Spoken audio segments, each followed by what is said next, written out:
fìfìlà pérí ọjọ́ kan ní ìmọ̀. Tá a bá ń sọ̀rọ̀ nípa ọdẹ ṣíṣe nílẹ̀ Yorùbá, kì í ṣe iṣẹ́ tuntun, kì í ṣe ohun tẹ́ ẹ̀ gbọ́ rí. Kódà àwọn iṣẹ́ àbáláyé táwọn baba ńlá wa ń ṣe ni àwọn míì sì ń ṣe di òní olónìí. Kì í ṣe ilẹ̀ Yorùbá nìkan lọdẹ wà, nílẹ̀ adúláwọ̀, lókè òkun, ọdẹ bẹ́ńbẹ́. Ó kàn lè jẹ́ wípé orúkọ táwọn ń pe tiwọn òun ló yàtọ̀.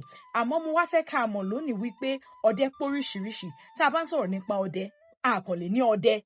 Ọdẹ pé oríṣiríṣi. Téèyàn bá ní ọdẹ lòun, ẹ bí pé irú ọdẹ wo lẹ̀yin o?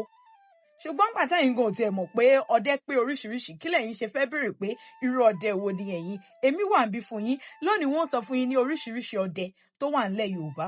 A ní ọdẹ gidi, a ní ọdẹ ìtílé, a ní ọdẹ aṣọ́dẹ, a ní ọdẹ adẹ́dò, a sì ní ọdẹ ajagun. Tẹ́ ẹ bá wá fẹ́ ká mọ̀ ṣàlàyé àwọn ọdẹ yìí lẹ́yọ kọ̀ọ̀kan, ẹ mú èyí tẹ́ ẹ fẹ́ kẹ́ ẹ kọ sí abala àríwísí. Àmọ́kẹ́ ọmọ bàbá Abílí, onílù yín náà ni wọ́n máa rí yín nínú fọ́nrán mi tó ń bọ̀. Ire o, mo nífẹ̀ẹ́ yín.